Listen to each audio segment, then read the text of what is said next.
Acute and chronic gastrointestinal side effects of radiation therapy. Jared P. Tanksley, Christopher G. Willett, Brian G. Cheeto, Monisha Palta. 41 Early and late GI organ injury may occur following irradiation of thoracic, abdominal, and pelvic malignancies of GI and non-GI origin. As with all toxicities associated with radiation therapy, RT, GI side effects are categorized broadly into two types: early or acute reactions, such as diarrhea and nausea, which can occur during and soon after completion of a treatment course, and late or chronic effects, such as ulceration, stricture formation, and bowel obstruction, which can develop months to years later. Severe acute reactions can lead to treatment breaks and, in turn, a suboptimal treatment course, whereas the concern for chronic toxicity, particularly to the small bowel, is commonly a dose-limiting consideration in the creation of a treatment plan. The incidence and severity of radiation-induced GI morbidity depends on both total dose and fraction size, treatment volumes and techniques, the presence or absence of other treatment modalities such as systemic therapy and surgery, and underlying patient comorbidities. This chapter discusses the early and late toxicities of RT and combined chemoradiation therapy, CRT, regimens to the esophagus, stomach, small intestines, colon, rectum, anus, pancreas, and liver. The sections to follow will focus on the various radiation toxicities that can occur in each of the individual organs of the GI tract, as well as the steps radiation oncologists take to reduce the likelihood and severity of said toxicities. Prior to that, we present a brief general discussion of the cellular mechanisms of radiation damage and introduce the concept of an organ that functions in series versus one that functions in parallel, which informs radiation dose constraints. Molecular mechanisms of radiation-induced GI damage at the cellular level. Both the therapeutic and injurious acute effects of RT are consequences of its ability to induce DNA double-strand breaks through the creation of free radicals. In some cell types, this damage will lead to programmed cell death, apoptosis, which proceeds through a well-defined signaling cascade that is commonly disrupted during the process of oncogenesis. In rapidly dividing cancer cells, generally lacking important components of the normal DNA damage response system and the apoptotic cascade, RT-induced DNA double-strand breaks can result in lethal chromosomal aberrations that cause cell death when division is attempted, a phenomenon known as mitotic catastrophe.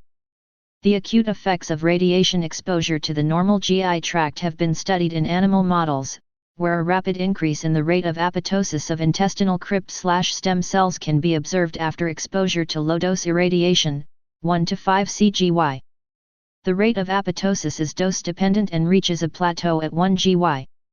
Radiation exposure increases expression of the TP53 gene product, P53, in GI epithelium, which induces expression of PUMA, P53 upregulated modulator of apoptosis, also known as BBC3 or BCL2 binding component 3, a pro-apoptotic protein that causes cell death via the intrinsic apoptotic pathway.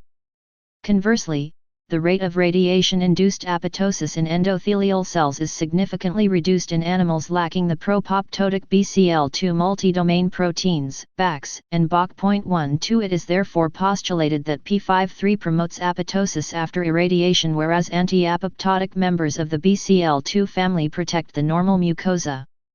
Beyond the acute loss of cells through apoptosis and mitotic catastrophe, radiation injury is the consequence of a complex set of interactions between cells involving multiple cytokines and molecular pathways that can acutely lead to mucosal edema, and chronically to fibrosis and organ dysfunction through excess deposition of extracellular matrix coincident with a reduction in the expression of remodeling enzymes such as matrix metalloproteinases. Radiation-induced fibrosis is, essentially, improper wound healing and, when combined with mucosal stem cell loss, underlies the chronic toxicities associated with RT such as dysmotility, stenosis, and fistula formation. 3,4 This process typically begins several months to a year after the conclusion of a course of RT and can progress over the following years. The initial step in this process is the recruitment of immune cells to the site of RT-induced injury, which in turn results in the increased local expression of a number of cytokines, including platelet-derived growth factor and transforming growth factor, TGF, beta platelet-derived growth factor promotes the migration of fibroblasts to the injured area, whereas TGF-beta promotes both the proliferation of fibroblasts and their transdifferentiation into profibrotic myofibroblasts. 5,6 Ongoing. Local expression of active TGF-beta is thought to be the primary mediator of radiation-induced fibrosis. In addition to promoting the creation of myofibroblasts, TGF-beta promotes the production of extracellular matrix proteins and reduces the expression of matrix metalloproteinases. 7,8 Pathologic examination of bowel specimens from patients who underwent surgery for radiation enteropathy showed increased TGF-beta in areas with vascular sclerosis and fibrotic areas of the serosa and muscularis propria as compared with patients who had surgery for other causes. 9 In rat liver, TGF-beta expression was found to be upregulated in a dose-dependent manner in hepatocytes up to 9 months after irradiation. 10 Neutralizing antibodies to TGF-beta and small molecule inhibitors have been shown to suppress or reverse fibrosis in preclinical models, but this has not been used in clinical practice to date. 11-13 The acute to subacute formation of fibrotic tissue and loss of epithelium can in turn lead to chronic and permanent fibrosis, the risk of which is also related to patient comorbidities such as smoking status, nutrition, diabetes, and certain inflammatory diseases. 14 The overall picture is thought to be a product of the initial insult and damage response that leads to vascular changes with an end result of tissue ischemia and progressive fibrosis. 15 Serial versus parallel organ function. Through the loss of epithelial stem cells and the formation of scar tissue, RT can cause segments of organs of the GI tract to become less functional. Whether this manifests clinically is partly related to the functional arrangement of the organ, of which there are two types, serial and parallel. Organs arranged in series are composed of segments that are reliant on the functionality of the preceding segment such that the loss of any individual segment will make the organ dysfunctional or even non-functional downstream, and possibly upstream, from the insult. The prototypical organ with this arrangement is the spinal cord, where significant damage at a single spinal level can cause loss of function at every level downstream of the injury. With respect to the GI system, much of the luminal GI tract has this type of organization. Organs with parallel architecture, on the other hand, have some functional redundancy built in such that the loss of segments up to a point may not manifest clinically. The liver has this type of arrangement, although debate continues on exactly how much liver need be preserved to remain fully functional, particularly in patients with underlying liver disease. When creating RT plans, consideration of these arrangements informs the types of dose constraints that are used. Organs that function in series are subject to maximum dose constraints, because an ablative dose to a small area can manifest as dysfunction of the entire organ, such as a SBO. Organs with a parallel functional architecture are subject to constraints that allow for the protection of an adequate relative volume of functional tissue. As will be discussed in the case of the liver, it is important to not allow an absolute volume to receive more than a certain dose of radiation. Small intestine. The first case of radiation injury of the small bowel, or radiation enteropathy, was described in 1897 in the context of irradiating the skin of the abdomen. 16 RT can damage the small bowel during the treatment of virtually all GI and gynecologic cancers, while rarely being used as part of the primary treatment of cancers of the small bowel. Mitigating the risk and severity of radiation enteritis and chronic small bowel injury is commonly the dose-limiting factor in the radiotherapeutic management of most abdominal and pelvic malignancies. Incidence and clinical features. The epithelium of the GI tract has a high proliferative rate, with turnover every 3 to 5 days, making it susceptible to radiation and chemotherapy-induced mucositis. Irradiation of intestinal mucosa primarily affects the clinogenic intestinal stem cells within the crypts of Leber-Kuhn, cells that provide, via self-replication and eventual maturation, replacement cells in the intestinal villi. Stem cell damage, as a result of direct radiation damage or radiation-induced microvascular damage, leads to a decrease in cellular reserves for the intestinal villi. This results in mucosal denudement, shortened villi, a decreased absorptive surface area, and associated intestinal inflammation and edema. Histologic changes are seen within hours of irradiation. Within 2 to 4 weeks, an infiltration of leukocytes with crypt abscess, microabscess, formation can be seen, leading to ulcer formation, Fig 41.1. This acute injury can result in impaired absorption of fats, carbohydrates, proteins, bile salts, and vitamin B12, with loss of water, electrolytes, and proteins. Impaired ileal bile salt absorption increases loads of conjugated bile salts entering the colon, which are deconjugated by colonic bacteria, causing intraluminal salt and water accumulation and subsequent diarrhea. Furthermore, impaired digestion of lactose may occur following radiation, leading to increased bacterial fermentation with associated flatulence, distension, and diarrhea. There is also evidence of acutely altered gut motility following RT.17 patients with acute radiation enteritis experience diarrhea, abdominal cramping or pain, nausea and vomiting, anorexia, and malaise.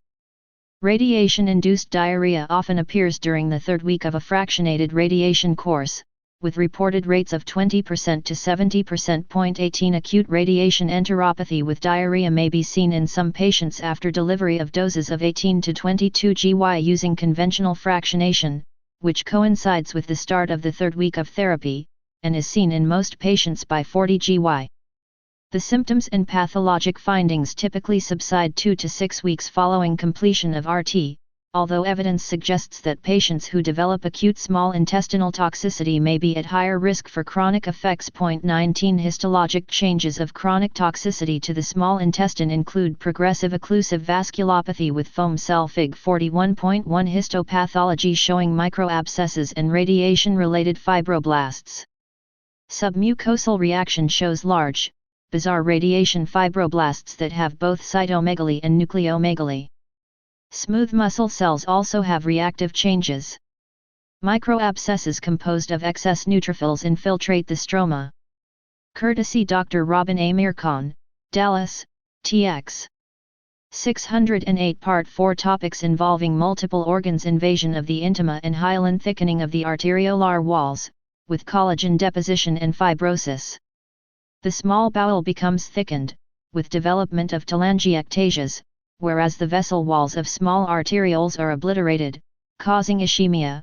Fig 41.2.20 As the vasculopathy progresses, mucosal ulceration, necrosis, and occasionally perforation of the intestinal wall can be seen, leading to fistula and abscess formation. Lymphatic damage contributes to mucosal edema and inflammation.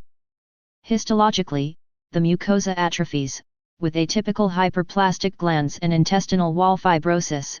Fig 41.3.21 As the ulcers heal, there can be fibrosis and narrowing of the intestinal lumen, with subsequent stricture formation and even obstruction with dilatation of the proximal bowel.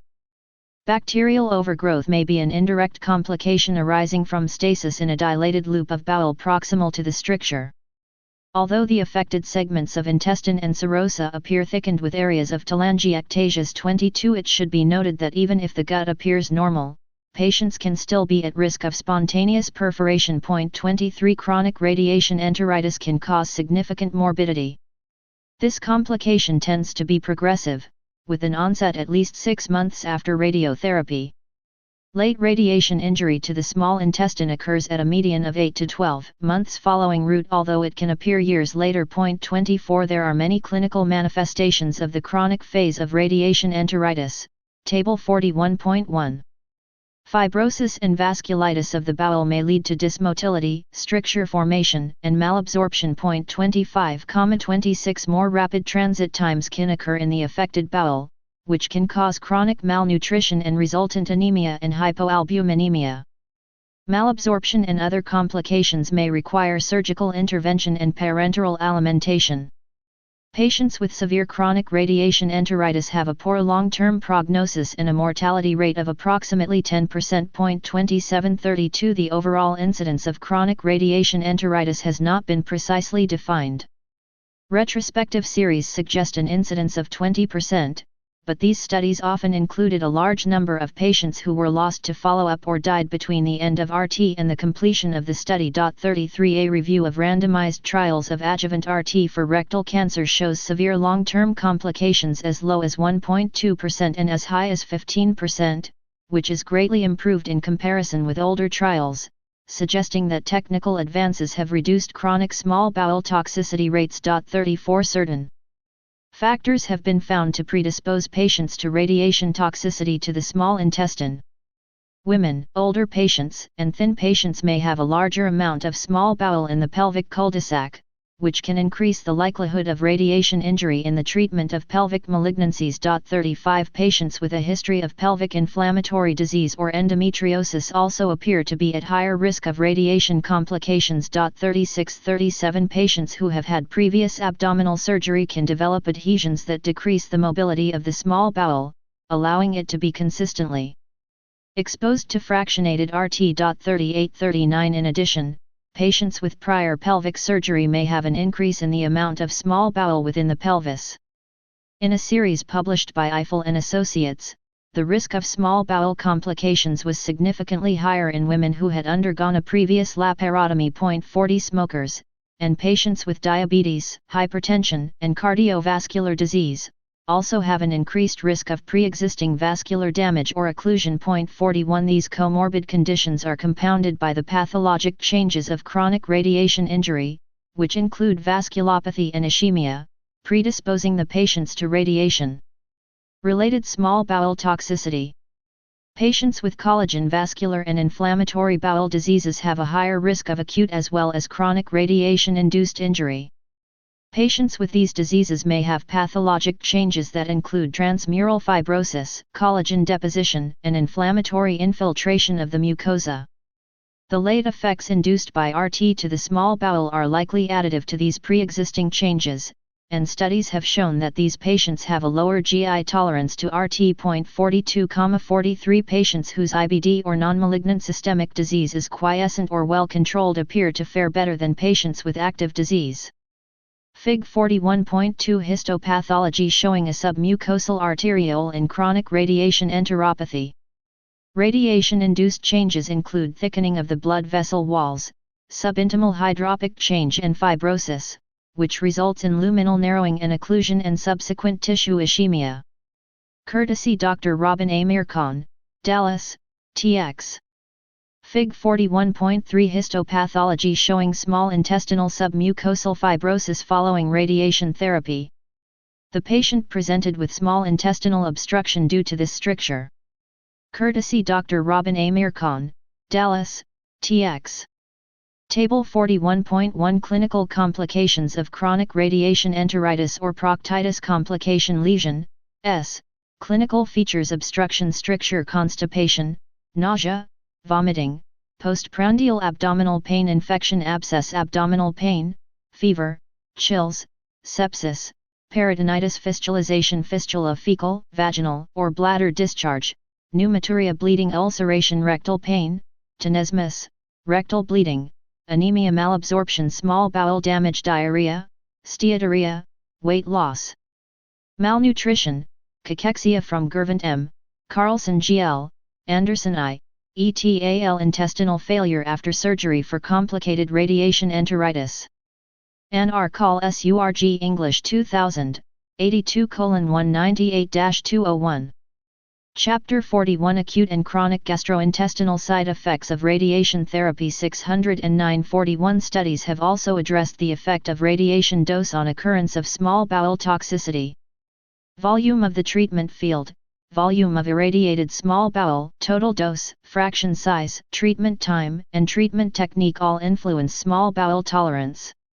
The TD5/5, dose at which there is a 5% risk of toxicity at 5 years, for small volumes of small bowel has been estimated to be 50 GY. Patients can generally receive 45 to 50 GY in 1.8 to 2 GY daily fractions to a pelvic field without a significant rate of toxicity. 44 Retrospective analysis of patients with locally advanced pancreatic cancer treated with CRT found a maximum dose of 55 GY to 1 ml of the duodenum to be an important metric for preventing long-term toxicity. 45 For postoperative patients, radiation to 45 to 50 GY in 5 weeks is associated with an approximately 5% incidence of SBO requiring surgery, whereas at doses greater than 50 GY the incidence rises to as high as 25% to 50%. 35 Doses greater than 2 GY per fraction in the postoperative setting also increase the risk of toxicity. 46 At radiation doses of 70 GY or greater, the incidence of toxicity rises precipitously. 47 Studies that have analyzed dose-volume parameters associated with acute small bowel toxicity in patients undergoing treatment with 5-fluorouracil,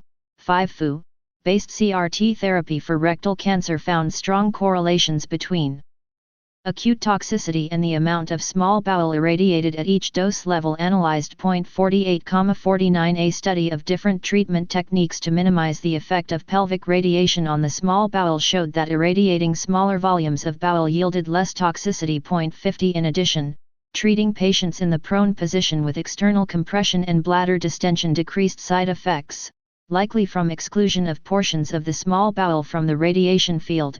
Fig 41.4. 51 CRT, commonly with concurrent 5-FU or capecitabine, is used in the treatment of GI malignancies and is known to increase the risk of small bowel toxicity.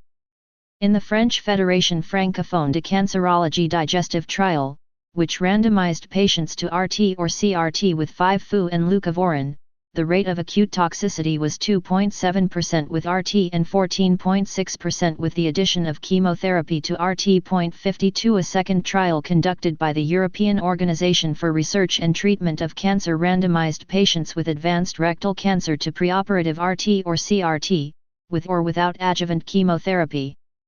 The addition of chemotherapy resulted in higher grade 3 acute toxicity rates, 13.9% versus 7.4%. Rates of grade 2 diarrhea occurred more frequently in patients receiving concurrent chemotherapy, 37.6% versus 17.3%, with no differences in late toxicity. 53 There is ongoing investigation into the integration of novel chemotherapeutic and targeted agents with RT in neoadjuvant therapy for GI cancers. Promising results from early phase 2 studies incorporating oxaliplatin into the neoadjuvant regimen were shown later to be more toxic and to offer no disease benefit in subsequent randomized trials. 52,54 Data from phase I and phase 2 trials using novel agents such as irinotecan, VEGF receptor, and EGF receptor inhibitors suggest that the addition of these agents may significantly increase grades 3 and 4 GI toxicity rates relative to conventional neoadjuvant chemoradiotherapy CRT regimens, further emphasizing the importance of careful radiation planning to maximize normal tissue sparing in these patients. Diagnosis of chronic, late, radiation enteropathy is made clinically, Table 41.2. The cause of symptoms can be variable from patient to patient, and individualization of diagnostic and therapeutic approaches is indicated. Therapeutic options are displayed in Table 41.3. Consultation with the treating radiation oncologist should be requested if the clinical presentation is consistent with radiation enteritis. Review of the patient's previous radiation treatment record will reveal the total dose, fractionation, volume of treatment, and other radiation parameters. Analysis of the treatment plan may show areas of high dose, especially if the patient had an intracavitary implant or brachytherapy. Lesions encountered at endoscopy or imaging studies are usually localized in the area of high dose. Ulceration of the mucosa, thickening of jejunal folds, and thickening of the intestinal loops are radiologic signs that suggest radiation damage to the small bowel, Fig 41.5. Faster intestinal transit and reduced bile acid and lactose absorption can be observed in patients with chronic radiation enteritis. 55 These effects may be improved after the administration of loperamide. Antibiotics are indicated if there is SIBO syndrome, see Chapter 105, 0.56,57 Fig 41.4 Image from a planning scan performed on a patient with rectal cancer. The patient was positioned prone on a belly board, which allows the small bowel to fall out of the anatomic area to which the prescription dose is planned, illustrated in red. Table 41.2 Pathophysiologic features of patients with chronic, late, radiation enteropathy and their clinical manifestations. Pathophysiologic feature: clinical manifestations: mucosal dysfunction, lactose intolerance, vitamin B12 deficiency, steatorrhea, stricture or blind loop syndrome with SIBO, diarrhea, intestinal dysmotility, bloating, constipation, diarrhea, abnormal bile acid recirculation, collar hike, diarrhea. From Howard Jensen M., Wang J., Denham J. Bowel injury, current and evolving. Management strategies. Semin Radiat Onkel 2003, 13:357-71. Table 41.3 Therapeutic options for patients with chronic, late, radiation enteropathy. Pathophysiologic feature: therapeutic options, nutritional deficits, correction of specific deficits, low-fat diet, lactose-free diet, elemental diet, TPN, intestinal dysmotility, increased or decreased, low-pyrimide octreotide, prokinetic agent, bile acid malabsorption, bile salt binding agent, SIBO, antibiotics. From Howard Jensen M., Wang J., Denham J. Bowel injury, current and evolving management strategies. Semin Radiat Onkel 2003, 13:357-71. 610 Part 4 Topics involving multiple organs, treatment and prevention. The management of acute radiation small bowel toxicity should be based on the severity of symptoms. Most cases of acute radiation enteritis are self-limited, requiring only supportive treatment. Diarrhea, nausea, vomiting, and abdominal cramping are treated symptomatically. Antidiarrheal medications such as loperamide, diphenoxylate, atropine, or opiates can be used. Antiemetic agents may also be effective. A low-fat, lactose-free diet may improve symptoms. A study of oral sucralfate in patients receiving pelvic irradiation showed a decrease in frequency and an improvement in consistency of bowel movements at both early and late time points. 58 Cholestyramine to treat diarrhea from bile acid malabsorption has also shown some benefit. 59 And treatment with aspirin has been effective. 60 Intractable diarrhea during combined modality treatment, CRT, may require hospital admission for administration of parenteral fluids and electrolyte repletion.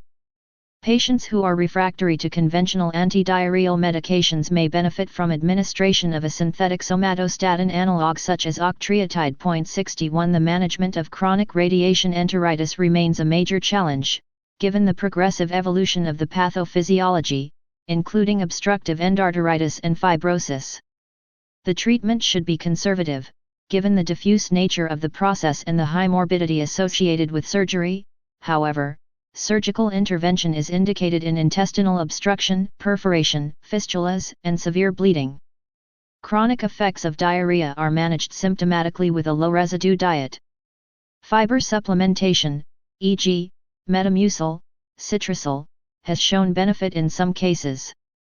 In the rare setting of malnutrition related to chronic radiation injury, TPN can improve clinical outcome, and methylprednisolone may add to the effects of TPN. 36 Despite these interventions, the 5-year survival rate for patients undergoing TPN ranges from 36% to 54%. 32,62 It has been estimated that overall mortality rate associated with chronic radiation enteropathy is approximately 10%. 63 Endoscopic techniques are sometimes required for diagnosis of bleeding intestinal ulcers. Double balloon enteroscopy and capsule endoscopy may help facilitate this diagnosis. 64 The double balloon enteroscope method may allow therapeutic intervention in certain situations, including coagulation of small bowel telangiectasias. Significant bleeding refractory to endoscopic intervention may be managed surgically. SBO is generally managed conservatively with bowel rest and tube decompression. In rare situations, the obstruction is severe or chronic enough that bowel resection or lysis of adhesions may be required. It is difficult to perform surgery for chronic radiation enteritis because of the diffuse fibrosis and alterations in the intestine and mesentery, resulting in high rates of surgical morbidity and reoperation. 65,66 The risk of anastomotic leak is high if the anastomosis is performed using irradiated bowel. 63 The risk of leak can be lowered if at least one limb of the anastomosis is previously unirradiated bowel. However, it may be difficult to distinguish between normal and irradiated tissues at time of surgery and even on pathologic evaluation. 67 Another method the surgeon can use to circumvent this technical difficulty is to create the anastomosis with unirradiated colon. The accuracy. Fig. 41.5 Radiologic evidence of radiation injury of the intestine. A. In early injury, bowel and mesenteric edema may cause separation of intestinal loops, lead to thickening and straightening of mucosal folds, and impart a spiked appearance, arrows, to the small bowel mucosa. B. Severe abnormalities of the rectosigmoid colon are evident on this film from a barium enema performed 2 months after the patient underwent radiation therapy for cervical carcinoma. Subacute radiation injury of the colon may present as edematous, occasionally ulcerated mucosa with asymmetrical areas of narrowing suggestive of Crohn's colitis or recurrent tumor, arrows. C. Late radiation change in the colon, with stricture formation, arrow, after a cumulative dose of approximately 55 GY. ABC Chapter 41 Acute and Chronic Gastrointestinal Side Effects of Radiation Therapy. 611-41 In localizing injured bowel may be improved by intraoperative endoscopic examination, which can detect radiation-induced mucosal injury. 68 Limited resection of the diseased intestine is the goal, but if the lesion is too diffuse, a bypass procedure may be attempted. If feasible, resection of the affected bowel results in a better outcome than an enteric bypass procedure. However, extensive surgical resection of the diseased intestines may lead to short bowel syndrome, see Chapter 106, and the need for TPN. In selected patients who underwent extensive surgical intestinal resection, 5-year survival was approximately 65%, with 2/3 of the patients weaned off of parenteral nutrition. 69 Given the progressive evolution of fibrosis, the patient may require additional surgery if extensive surgical resection is not performed. Surgical bypass of the injured bowel may be associated with a blind loop syndrome, and the patient still may be at risk for perforation, bleeding, abscess, and fistulas due to the persistence of the affected bowel. Bypass procedures should be performed when resection is not possible or as temporary management before resection at a later date. Surgery should be performed by an experienced team familiar with the management of radiation enteritis. Perforations and fistulae are best managed surgically. It should be noted that many patients with chronic small bowel radiation toxicity are nutritionally depleted and more susceptible to anastomotic leakage and dehiscence after surgery. The postoperative mortality of these patients may be significant and must be taken into consideration before a decision to proceed with surgery is made. Hyperbaric oxygen has been used in the treatment of chronic radiation enteritis, the rationale being that the creation of an oxygen gradient in hypoxic tissue will stimulate neoangiogenesis. 70,71 In a retrospective study of 36 patients with severe radiation enteritis refractory to medical management, improvement of clinical symptoms was reported in 2/3 of the patients treated with hyperbaric oxygen. 72 Hyperbaric oxygen may be helpful in management of bleeding due to chronic radiation enteritis in patients who are not controlled with conservative measures such as formalin and laser therapy, discussed later. 73,74 A clinical series of 65 consecutive patients with chronic radiation enteritis, small bowel and rectum, primarily manifested as chronic bleeding, were treated with hyperbaric oxygen. Response rates for rectal and more proximal sites were 65% and 73%, respectively. The response rate for bleeding was 70% and for other symptoms, pain, diarrhea, weight loss, fistula, obstruction, was 58%. The authors concluded that hyperbaric oxygen therapy resulted in clinically significant improvement in 2/3 of patients with chronic radiation enteritis. 75 Other agents to reduce the incidence of chronic enteritis have been investigated. There is some suggestion that pentoxifylline may abrogate radiation-associated fibrosis through antioxidant effects and inhibition of TGF-beta 1. In a small study, patients with radiation enteropathy were treated with pentoxifylline and vitamin E, with response assessment by subjective, objective, management, analytic scales. Regression of symptoms by subjective, objective, management, and analytic scales was seen in 40% of patients by 6 months and 80% of patients at 18 months. 76 Given that chronic radiation enteritis is complex and rarely curable, prevention is key, and measures to decrease its incidence are imperative. Pancreatic enzymes can exacerbate acute intestinal radiation toxicity, and reducing pancreatic secretion with a synthetic somatostatin receptor analog such as octreotide may reduce early and delayed radiation enteritis in animal studies. 77 One of the major risk factors for injury is previous abdominopelvic surgery, which leads to the prolapse of the small intestines into the pelvis and exposure to radiation. Anticipation for the need of radiation and chemotherapy before or after surgery requires close collaboration among surgical, radiation, and medical oncologists. If gross residual tumor is found unexpectedly at surgery, outlining the tumor bed with surgical clips to facilitate postoperative treatment planning and surgical techniques to keep the small intestine outside the pelvis, e.g., omentoplasty or polyglycolic mesh, may significantly decrease the rate of complications. Postoperative bowel adhesions may increase the volume of bowel irradiated compared with normal small intestine, which is usually mobile.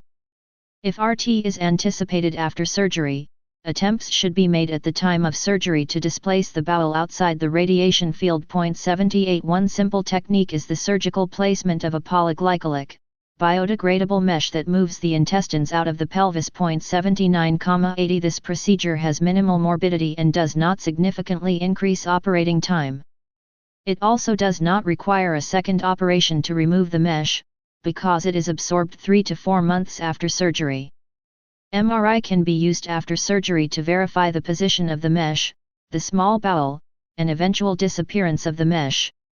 A reduction of 50% of the volume of the small bowel exposed to the radiation has been demonstrated with placement of a mesh during surgery, allowing a higher dose of radiation to be given postoperatively where indicated. 81,82 Other techniques such as pelvic reconstruction, omentoplasty, and transposition of the colon may also significantly decrease the volume of bowel exposed to RT. 82-84 RT technique is critical in reducing the rate of complications.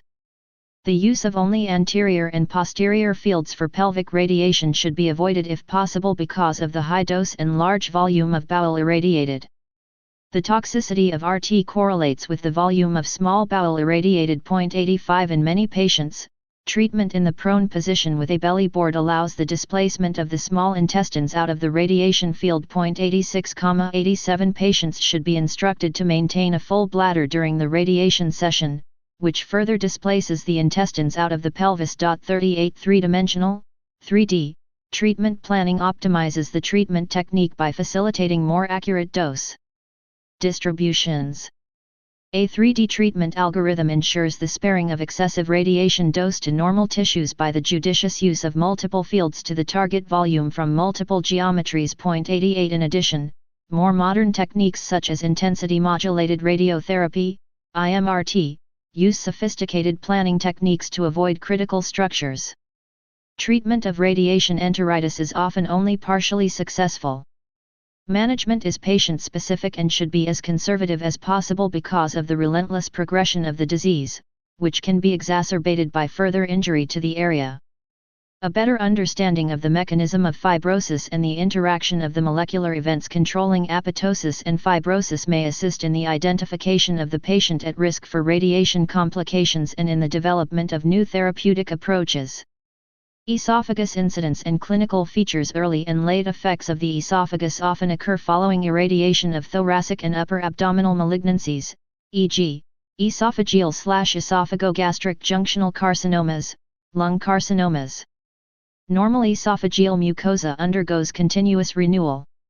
Acute esophageal injury is believed to be primarily related to radiation damage to the basal epithelial layer, manifested histologically by vacuolization, resulting in epithelial thinning followed by denudation, Fig. 41.6. These changes manifest clinically as dysphagia, odynophagia, and substernal discomfort, usually occurring within 2 to 3 weeks following initiation of RT. Patients may describe a sudden, sharp, severe chest pain radiating to the back. As treatment progresses, pain may become constant and may not necessarily be related to swallowing. The symptoms may be confused with Candida esophagitis, which may occur in conjunction with radiation esophagitis. Concurrent chemotherapy exacerbates these toxic effects. Endoscopically, mucositis and 612 Part 4 topics involving multiple organs ulceration may be observed. Perforation and bleeding are rare in the acute phase. 89 Shortly after treatment completion, basal proliferation returns and regeneration occurs. 90 Chemotherapy administered concurrently with RT, as it commonly is in both lung and esophageal cancer, increases the rates of grade 3 or greater acute esophagitis approximately 5-fold. 91 Following recovery from acute injury, late effects such as benign stricture leading to persistent dysphagia, ulceration, and fistula formation may occur. Months to years following treatment. These effects are believed primarily due to inflammation and scar formation within the esophageal muscle. The connective tissues surrounding the esophagus may also exhibit severe fibrosis over time, and small vessel telangiectasias may be seen endoscopically. Histologic studies of the esophagus in previously irradiated patients have demonstrated epithelial thickening, chronic inflammation, and fibrosis of the submucosa and muscularis propria, but rarely chronic ulceration. Complete epithelial recovery from radiation effects may take 3 to 24 months. 21 Late effects often manifest as dysphagia due to stricture, as well as altered motility due to fibrosis or muscular damage, possibly with accompanying nerve injury. Fistula formation is unusual and radiation dose dependent. Barium swallow examination may show strictures and disruption of peristalsis at the level of the irradiated esophagus, with repetitive and non-peristaltic waves above and below the irradiated region. Abnormal peristalsis has been reported at 1 to 3 months following treatment completion, whereas most strictures occur 4 to 8 months following treatment completion. Late effects are usually not seen until 3 months following completion of RT, with a median time to onset of 6 months in some series. 24,92,93 Development of radiation-related late complications is dose-related. Much of the randomized data regarding the dependence of acute radiation esophagitis on different dose fractionation schemes are from lung cancer trials. The Intergroup 0096 trial of patients with limited-stage small cell lung cancer compared CRT regimens of 1.5 GY fractions delivered twice daily over 3 weeks against 1.8 GY fractions delivered daily over 5 weeks to the same total dose of 45 GY. Grade 3 esophagitis was nearly 3 times as likely in the group receiving treatment twice daily.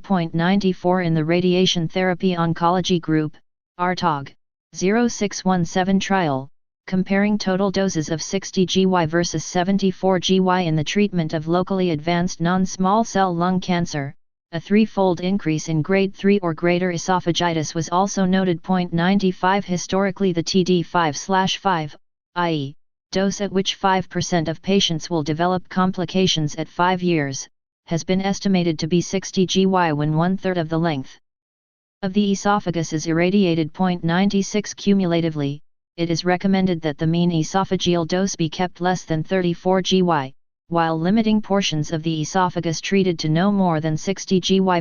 97 Few randomized trials in esophageal cancer have reported late esophageal toxicities. In the RTOG study 0113, which used doses of 50.4 GY with chemotherapy, the rate of severe late esophageal toxicity was 12%, 3% grade 5 toxicity, which is death.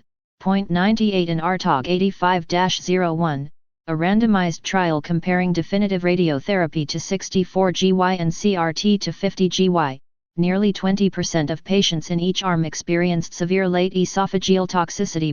99 More recent analyses of patients treated with modern planning techniques have found significant reduction in the long-term esophageal sequelae. 100 Brachytherapy, the temporary insertion of a radioactive source into or adjacent to a tumor, has also been used as a technique for radiation dose escalation in esophageal cancer. Although some institutions have reported low rates of fistula associated with brachytherapy, Gasper and colleagues reported the results of a phase I/II study examining the role of brachytherapy in addition to external beam RT in the treatment of esophageal cancer. The one-year actuarial fistula formation rate was 18%, and the authors recommended caution in the use of this approach, particularly in conjunction with concurrent chemotherapy. 101,102. A more contemporary series of 62 patients treated with external beam and brachytherapy resulted in a 16% rate of severe toxicities including ulceration, stricture, esophageal perforation, fistula, and acute esophageal bleeding. 102. The intensity of cancer treatment, such as use of concurrent chemotherapy with RT, increases the rate of acute esophagitis. 103. Maguire and colleagues evaluated 91 patients treated with root for non-small cell lung cancer and found that the percentage esophageal volume and surface area treated to greater than 50 GY predicted late esophageal toxicity. Patients who had pre-existing GERD and esophageal erosions secondary to tumor were at increased risk for late toxicity. Hyperfractionation, multiple daily radiation treatments, was also associated with increased acute toxicity. 104. Singh and associates studied patients with non-small cell lung cancer who received conformal daily RT with or without concurrent chemotherapy. They found that a maximal esophageal point dose of 69 GY, RT alone, and 58 GY, with concurrent chemotherapy, predicted significant toxicity.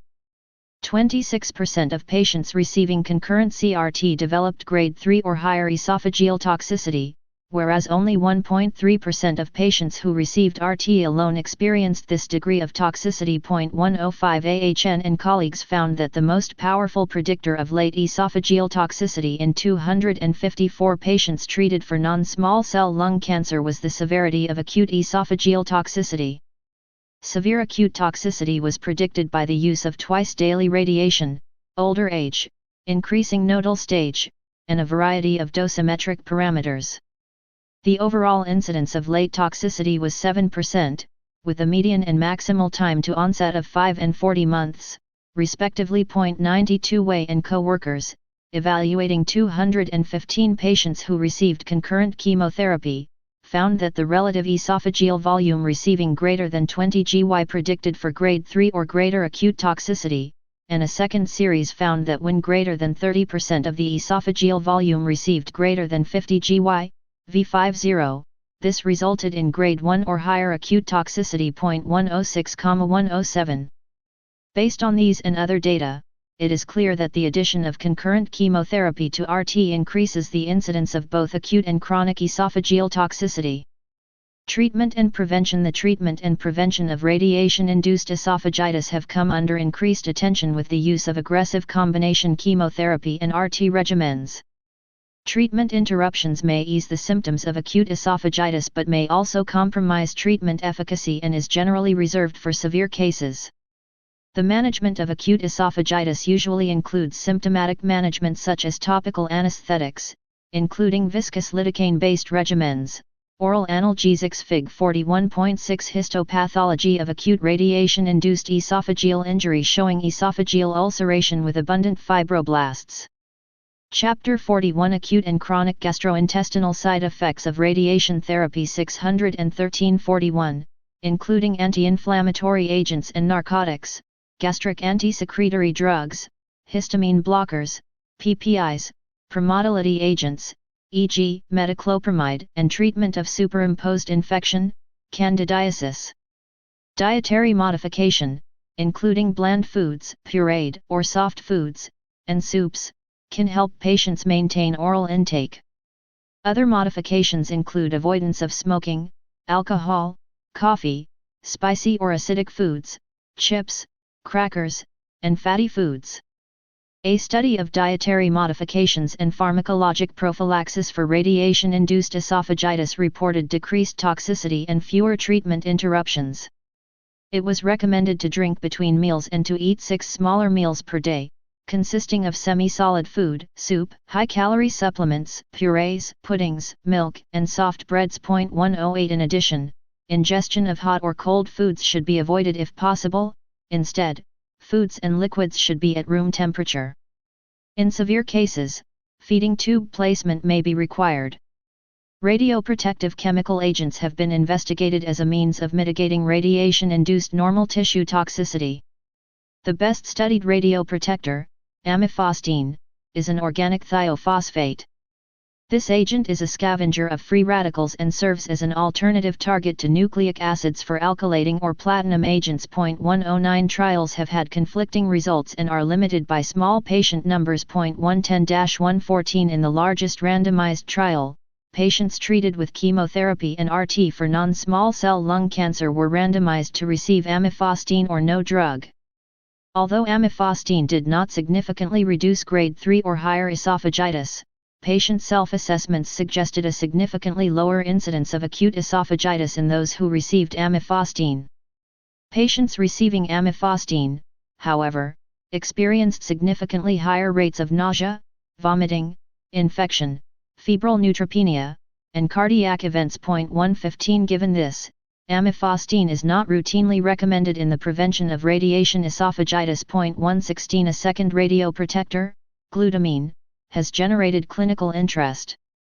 In hypercatabolic states, such as cancer, glutamine deficiency can develop. A retrospective study in 41 patients with lung cancer demonstrated that glutamine was well tolerated, with supplemented patients experiencing a lower incidence of grade 2 to 3 esophagitis, typically resulting in weight gain during treatment. 117 A second analysis from the same institution evaluated 104 patients, 56 of whom received glutamine.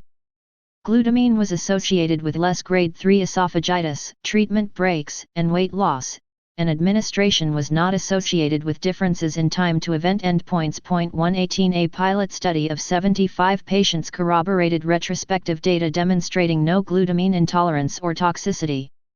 Most patients, 73%, were treated with sequential chemoradiation, and 49% of those treated with concomitant chemoradiation did not develop esophagitis. 119 A recent retrospective analysis of 122 patients with advanced lung cancer noted that patients treated prophylactically with glutamine had significant less acute esophagitis and, consequently, significantly less weight loss. 120 Although glutamine is associated with little toxicity, further evaluation of efficacy is needed before its broad incorporation into clinical practice.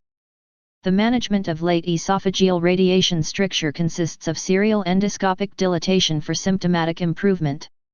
Dilations in advanced stricture can result in esophageal rupture and therefore should be approached cautiously.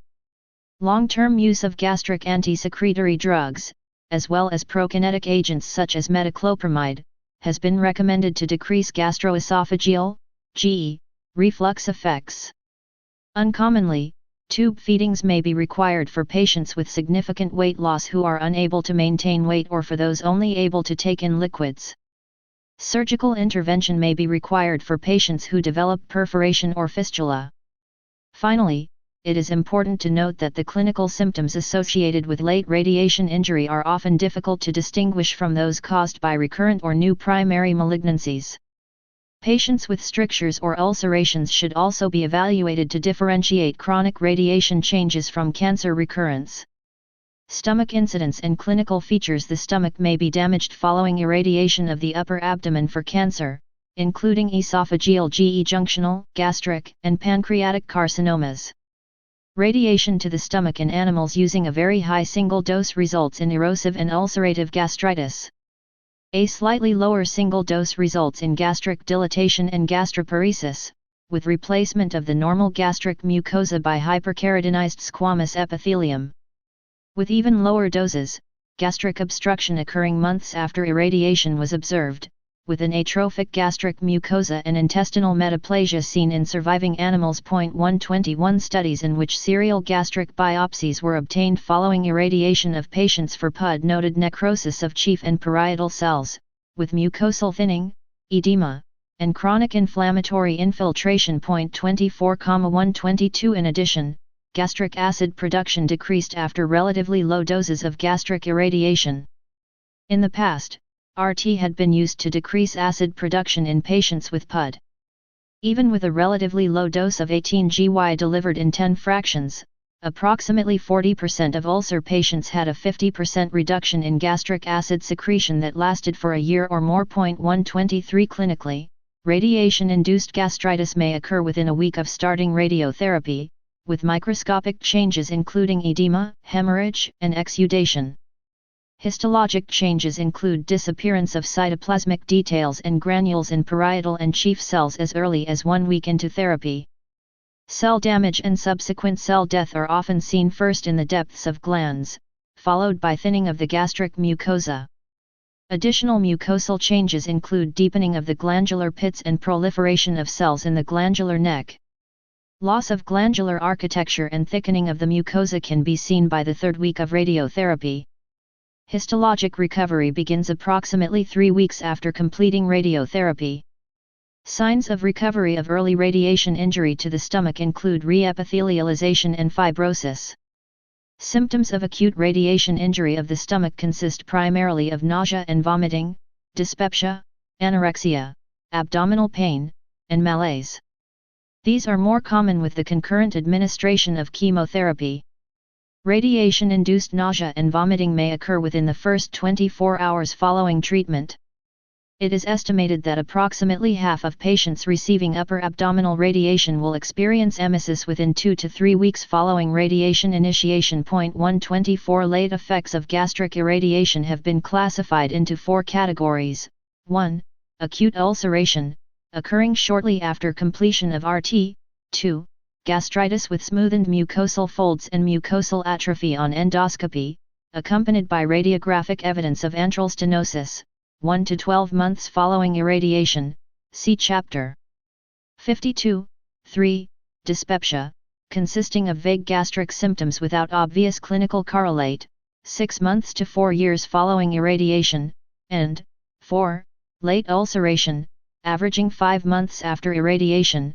24,125 The TD5/5 for treatment of the entire stomach has been estimated to be 50 GY.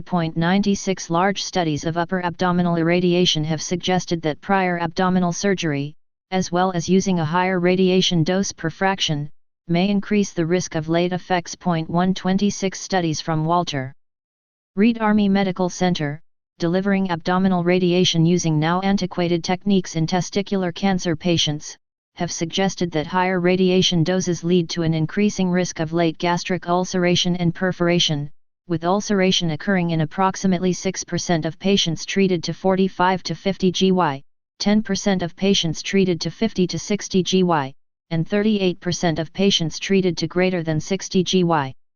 Perforation rates were 2%. 614 Part 4 Topics involving multiple organs and 14% after doses less than 50 GY and 50 GY or greater, respectively.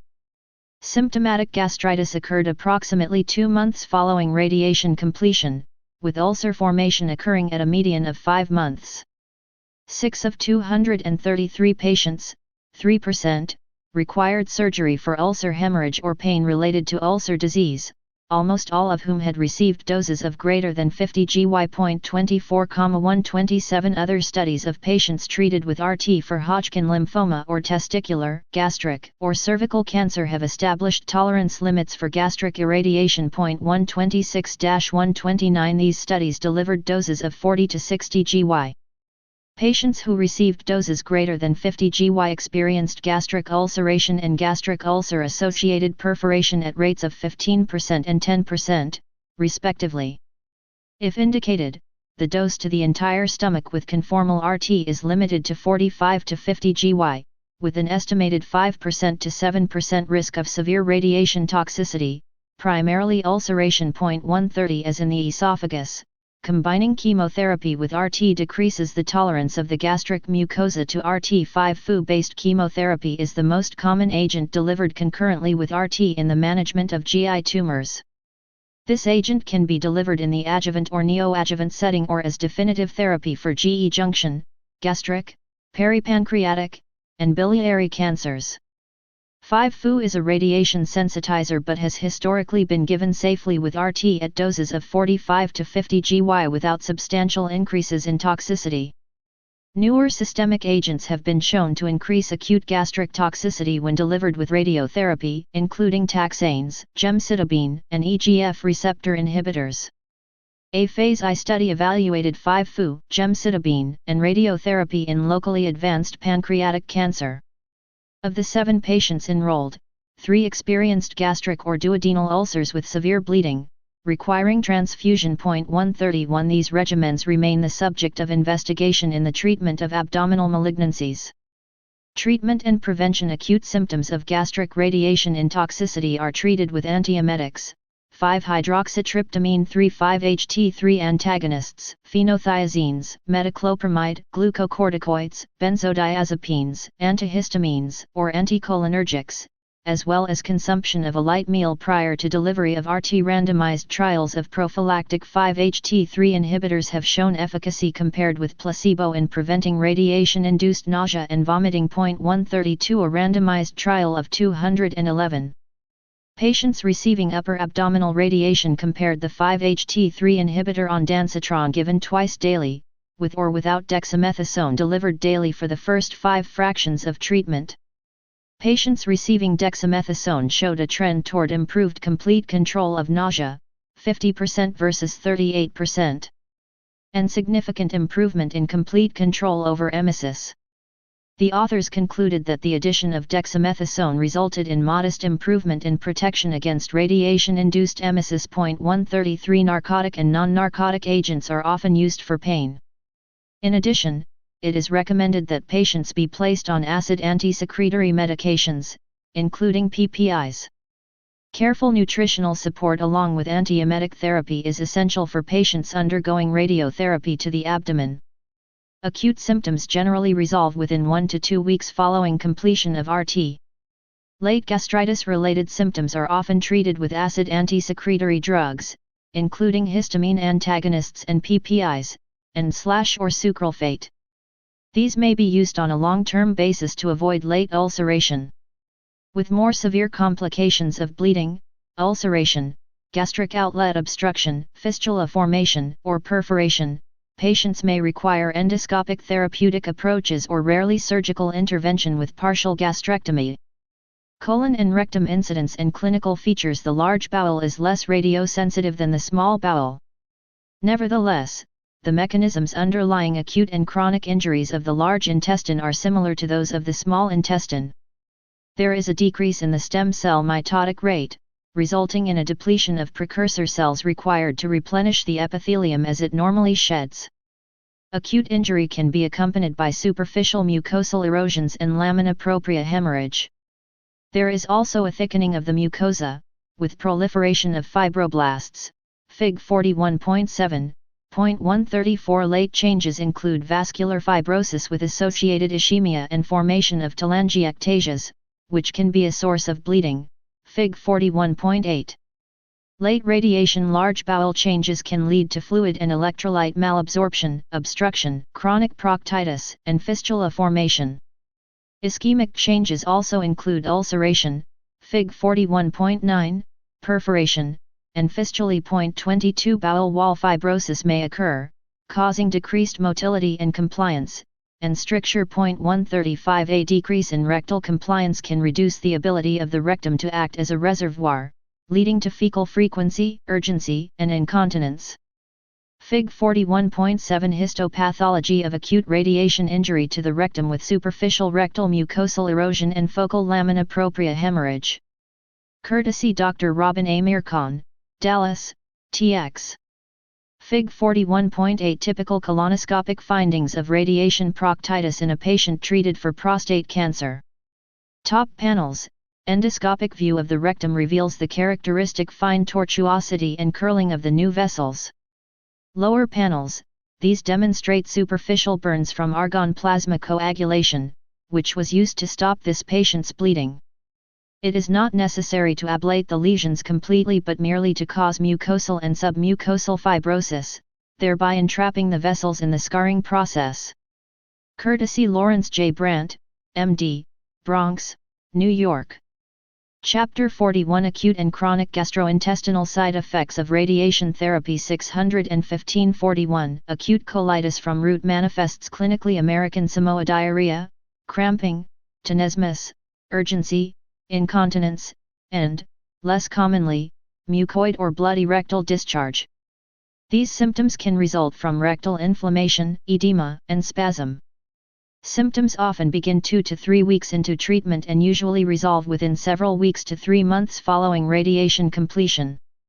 A relationship between the incidence of acute and chronic radiation injury is uncertain. 136,137 Chronic changes appear within 6 months to 2 years and beyond following completion of RT, with symptoms similar to acute injury.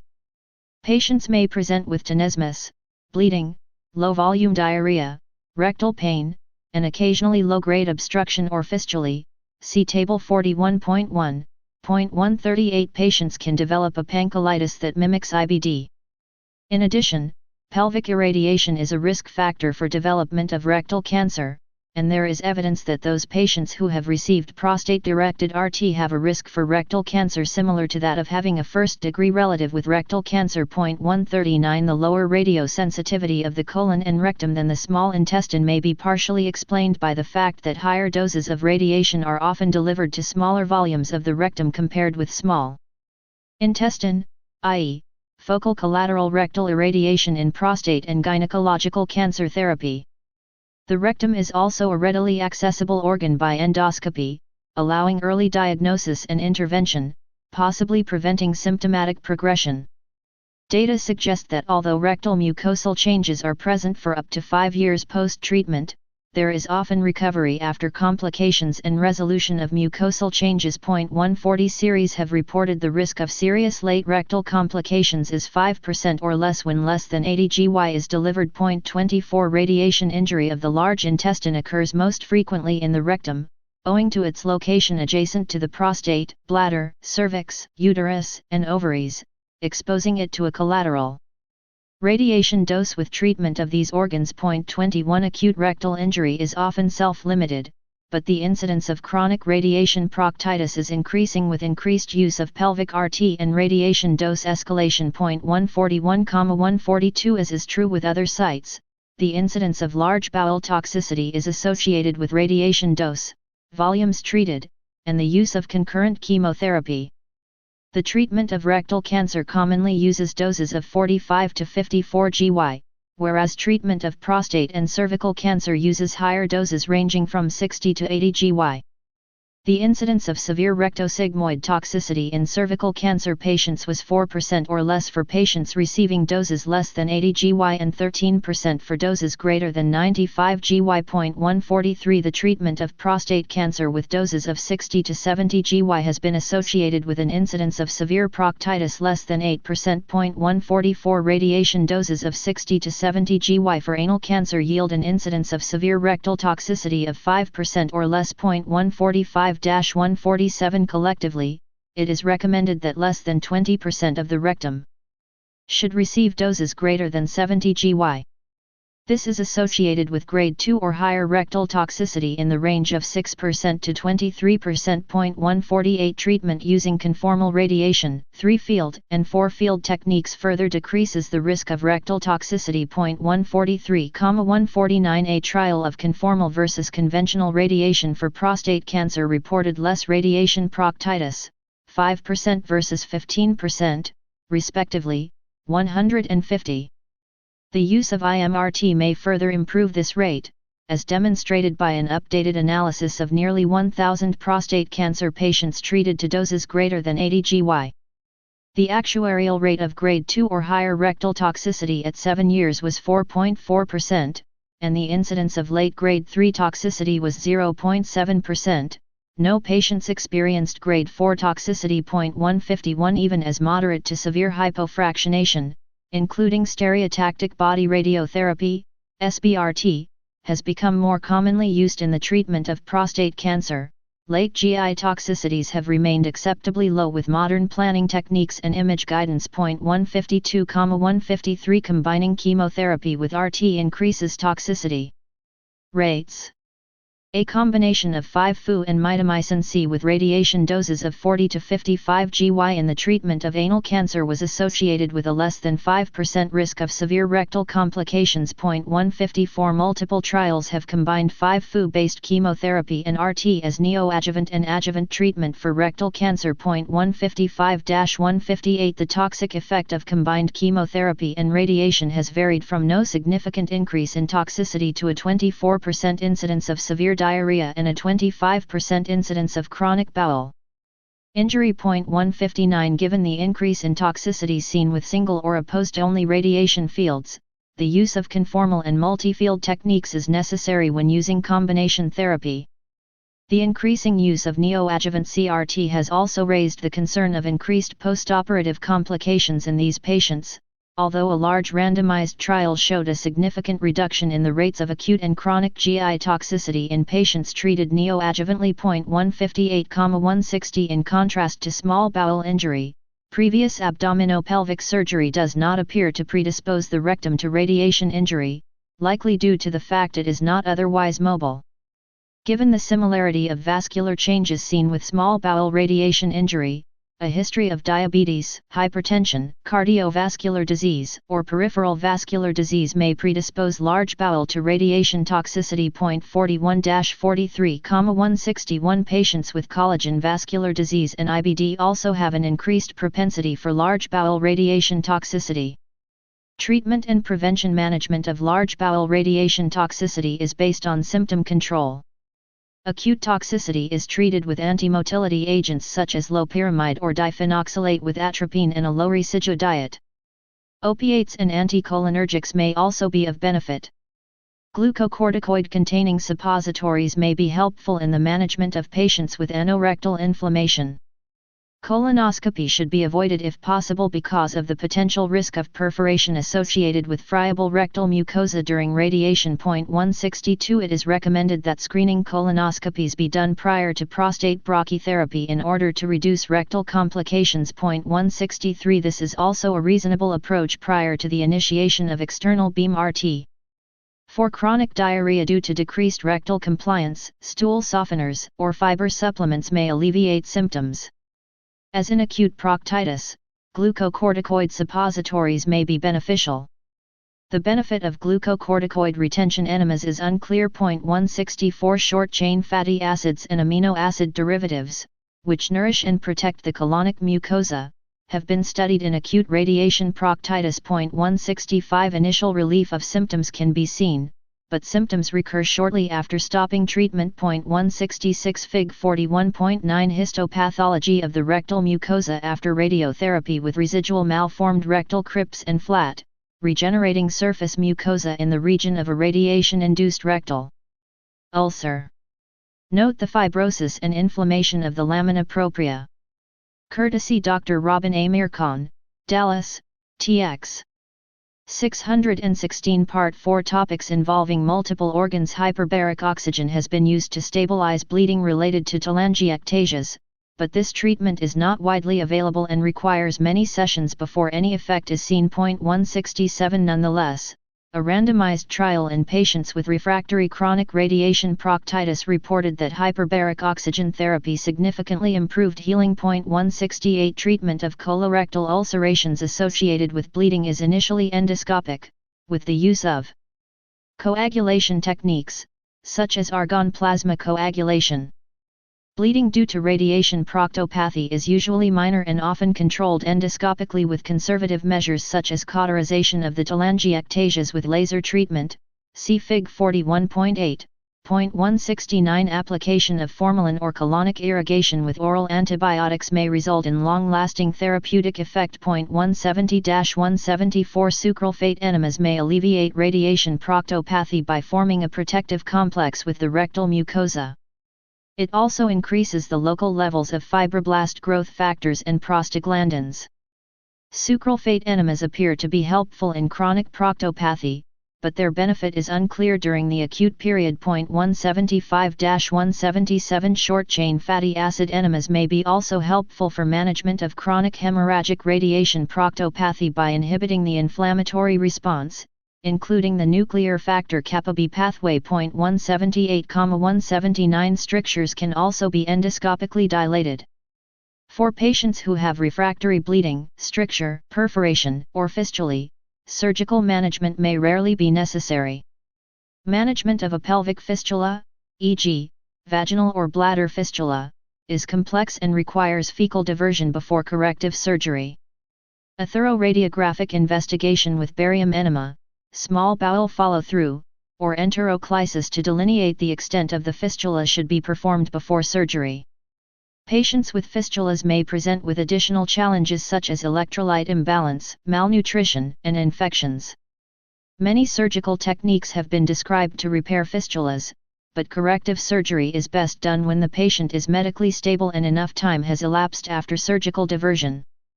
This allows healing and decreased inflammation of the affected tissues. 180,181 Prevention of large bowel toxicity from radiation has been studied.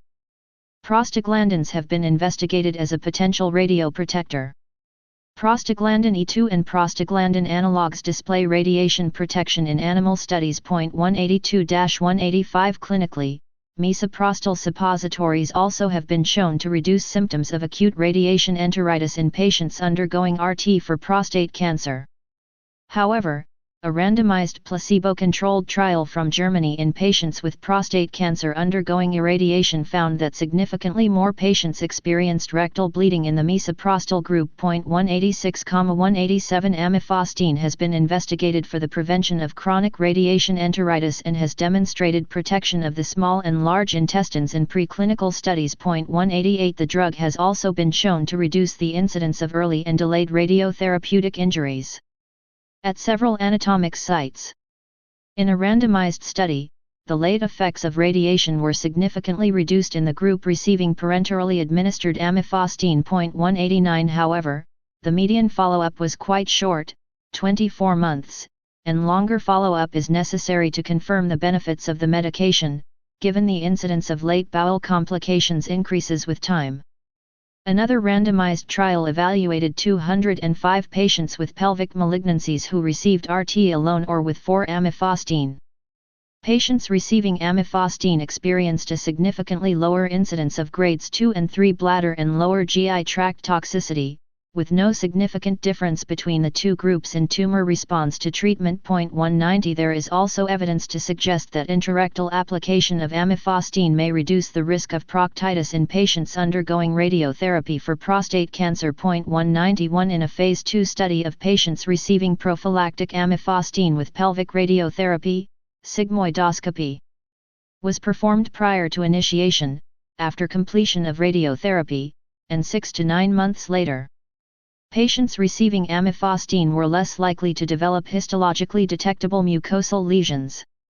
Rates of radiation colitis were 29% in the amifostine arm and 52% in the radiotherapy without amifostine arm. 192 A preclinical study showed a possible role for anti-TGF-beta1 interventions to reduce delayed radiation fibrosis and enteropathy. 193 Many special diets and nutrients such as fiber, elemental diets, short-chain fatty acids, and amino acids such as glutamine may reduce radiation toxicity to the intestine.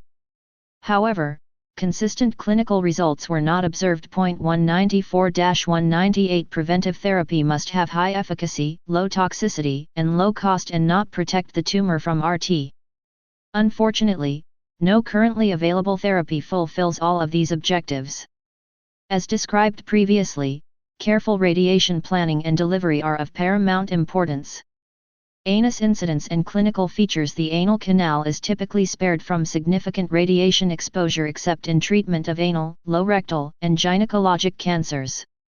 The primary acute toxicity from anal cancer irradiation is diarrhea from large bowel exposure.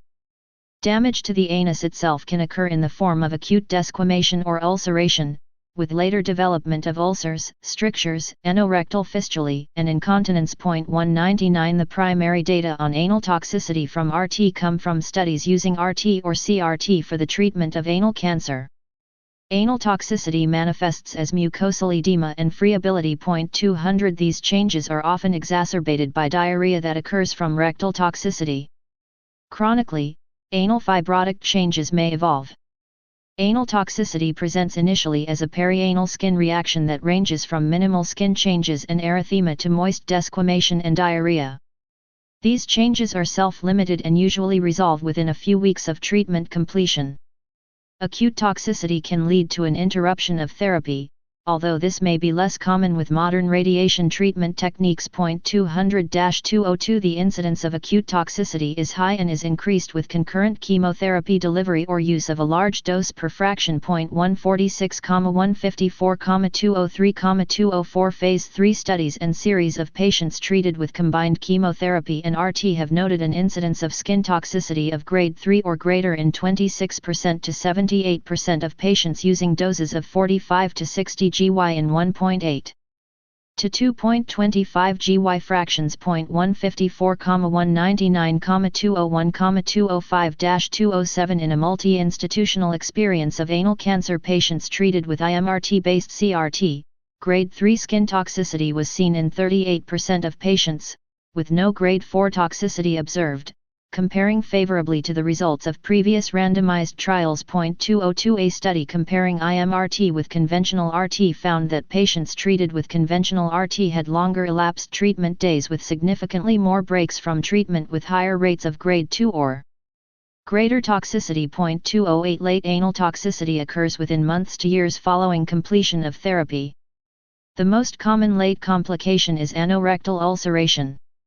Patients also may develop anal stricture or stenosis, incontinence, anal pain, or anorectal fistulae. 154, 199, 206, 209 There does not appear to be an increase in the occurrence of chronic anal toxicity with the addition of chemotherapy to RT. 201, 209, 210 Doses of 45 to 60 GY in fractions of 1.8 to 2 GY are considered safe, resulting in chronic grade 3 or higher toxicity rates of 0 to 22%. 145, 147, 154, 204, 211, 212 Doses greater than 65 GY or fraction size greater than 2 GY results in a high incidence of anal toxicity. 203 Patients with HIV and anal cancer who are treated with combined chemotherapy and RT have an increased risk of both acute and late anal toxicity. 213 Treatment of acute toxicity is primarily supportive, including skin care, dietary modifications, pain medications, and topical glucocorticoid medications, with treatment breaks if severe. Chapter 41 Acute and Chronic Gastrointestinal Side Effects of Radiation Therapy 617-41 The effects are self-limited and usually resolve within weeks of therapy completion. Treatment for chronic toxicity such as anal stricture and stenosis includes sphincter dilatation. Rarely, patients can require colostomy for severe symptoms. Small studies of hyperbaric oxygen therapy have shown efficacy in treating chronic anorectal ulcers. 214 There is also a report of oral vitamin A therapy for treatment of anorectal ulceration, but confirmatory studies are lacking. 200 Pancreas and liver incidence and clinical features. Pancreas, a Japanese study that randomized patients with resectable pancreatic adenocarcinoma to surgery versus CRT noted respective 3-year survival rates of 20% and 0%. Suggesting that surgery is requisite for long-term survival even in the most favorable patients. 215 In turn, the long-term sequelae of irradiation of the pancreas remain poorly defined. Irradiation of the pancreas has a greater impact on exocrine than on endocrine function in animal studies. 216 A study that evaluated the early and late effects of intraoperative RT following resection of pancreatic head lesions noted a larger transient decrement in exocrine function in the immediate postoperative period in the patients who received RT versus those who did not, with this difference resolving on longer follow-up. 217 Liver radiation-induced liver disease, RILD, is seen in approximately 5% of patients when the whole liver radiation dose reaches 30 to 35 GY at 2 GY per fraction. 218 The pathologic lesion in RILD is central vein thrombosis at the lobular level, veno-occlusive disease, which results in marked sinusoidal congestion, leading to lobular hemorrhage and secondary injury to surrounding hepatocytes. 219 Fibrin deposition in the central veins is thought to be the cause of the veno-occlusive injury. It is unknown what stimulates the fibrin deposition, but hypotheses suggest that TGF-beta is increased in the setting of exposure to radiation, which in turn stimulates fibroblast migration to the site of injury, causing fibrin and collagen deposition. Foci of necrosis are found in the affected portion of the lobules. 220 Severe acute hepatic toxicity may progress to fibrosis, cirrhosis, and liver failure. Classic RILD is a clinical syndrome consisting of anecteric hepatomegaly, ascites, and elevated liver enzymes. RILD occurs typically between 2 weeks and 4 months after completion of RT. Patients note fatigue, weight gain, increased abdominal girth, and occasionally RUQ pain. Serum alkaline phosphatase levels are elevated out of proportion to other liver enzymes, and initially the total serum bilirubin level is normal. A non-classic form of RILD consists of markedly abnormal liver enzyme and bilirubin levels and is more likely in patients with underlying liver disease like viral hepatitis or cirrhosis. Abdominal imaging with CT scan or MRI can be used in diagnosis. RILD can progress to a chronic phase in which patients can develop increasing fibrosis and liver failure. 221 Given the parallel architecture of the liver, the volume of liver spared from a certain dose of RT, underlying liver function notwithstanding, is an important factor in predicting the likelihood of RILD. Although radiation hepatopathy can occur after doses of 35 to 40 GY to the entire liver, significantly higher doses can be given with few clinical complications if sufficient normal liver is spared. Studies by Lawrence and colleagues report that if less than 25% of the normal liver is treated with RT, there may be no upper limit on the dose associated with radiation hepatopathy. 219 Estimates of the hepatic irradiation doses associated with a 5% risk of RILD for uniform irradiation of 1/3, 2/3, and the whole liver are 90 GY, 47 GY, and 31 GY, respectively. Combining chemotherapy and radiation can increase liver damage, particularly if the chemotherapeutic agents are hepatotoxic. Chlorambucil, busulfan, and platinum drugs are used with RT in bone marrow transplantation patients and are potentially hepatotoxic agents. In contrast, fluoropyrimidines do not seem to increase radiation-related hepatotoxicity. 218, 222 When considering the appropriateness of liver-directed therapy in a patient, consideration of baseline liver function is important. Patients are presently stratified based upon their Child-Pugh score. Other grading systems exist, e.g., MELD score, but they have not been evaluated in patients receiving RT. Most trials investigating the use of RT in the treatment of HCC have excluded patients with the poorest liver function. Because baseline liver function is typically worse in patients with HCC versus those with cancer that originated outside of the liver, guidelines have suggested adhering to a lower mean liver dose in patients with primary liver cancers. 223 Findings extrapolated from trials using SBRT in the treatment of liver metastases have suggested that a volume of 700 ml of normal liver be spared. 224 In 3-fraction SBRT regimens, this constraint requires that at least 700 ml receive less than 15 GY over the course of treatment, although it is important to keep in mind that this was in patients without underlying liver disease, in whom the volume to spare may be 800 ml. 225 Treatment Pancreas exocrine pancreatic insufficiency is a consequence of both pancreatic volume loss and anatomic alteration in patients who have successfully undergone a Whipple procedure, although it is also commonly seen in patients who underwent a distal pancreatectomy. Fat malabsorption is the predominant cause of symptoms, and dietary modification is often the first recommendation. Pancreatic enzyme replacement has shown success in increasing fat absorption and in turn reducing the severity of steatorrhea, but there is no trial evaluating enzyme replacement in postoperative patients. 226 Nonetheless, pancreatic enzyme replacement is FDA approved for this indication and should be used in this population with close attention paid to dosing recommendations, including total dose, timing relative to meals, and whether a PPI or antacid is necessary to optimize efficacy. Liver supportive care is the mainstay of RILD management. A randomized trial comparing a course of pentoxifylline, ursodeoxycholic acid, and low molecular weight heparin versus no treatment in patients receiving interstitial brachytherapy for the treatment of liver metastases noted a significant reduction in radiation-induced liver injury 6 weeks after treatment. 227 Unfortunately, RILD is often fatal given the lack of proven effective treatments and, commonly, the patient's lack of reserve hepatic function. Therapeutic techniques to reduce toxicity. GI toxicity is a significant obstacle in the management of many malignancies, resulting in patient morbidity and impeding tumor control by limiting the timely delivery of radiation dose.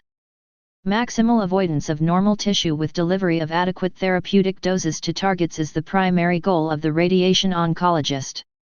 As discussed, different techniques may be implemented to decrease the volume of non-target GI tissues treated, including the use of multiple treatment fields to avoid hot spots, treating in the prone position, use of a belly board or false tabletop, as well as treating the patient with a full bladder to displace bowel out of the radiation field. 618 Part 4 Topics involving multiple organs. In the past, RT plans were based on two-dimensional, 2D, planning in which treatment fields were defined using plain films and known anatomic landmarks. With improvements in imaging and computing capabilities, 3D treatment planning became available in the 1980s.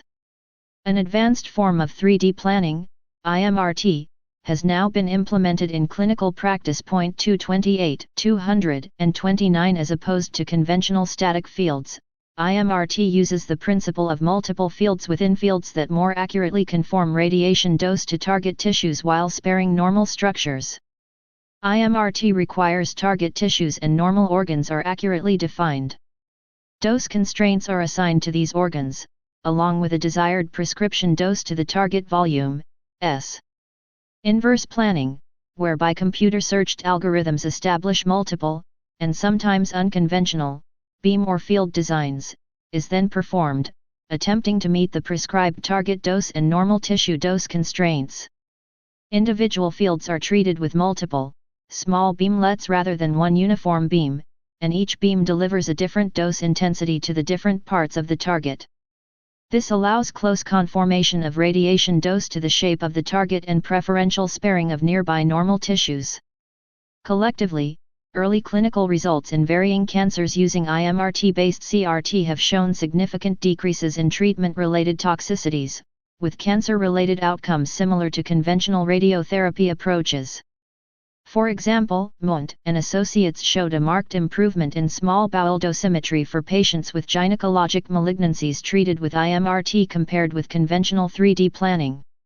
An experience of 36 patients with gynecologic malignancies treated with intensity-modulated whole pelvic radiotherapy were compared with outcomes of 30 patients treated at the same institution with 3D conformal radiotherapy. Patients were well matched with respect to demographic and treatment factors. Significantly lower rates of chronic GI toxicity were seen in the IMRT group, with only 11% of women treated with IMRT experiencing grades 1 to 3 toxicity, 0% grade 3, versus 50% in the non-IMRT group. 230 In a different series, Salama and colleagues reported on 53 patients with anal carcinoma treated with IMRT-based CRT. The median radiation doses to the pelvis and the primary disease were 45 and 52 GY, respectively. 15% of patients experienced acute grade 3 GI toxicity, with no grade 4 toxicity observed, comparing favorably with observed rates of severe GI toxicity in contemporary trials using conventional radiation planning. 202 IMRT is now the primary modality used in the treatment of anal canal cancer and is very commonly used in the treatment of esophageal and pancreatic cancer.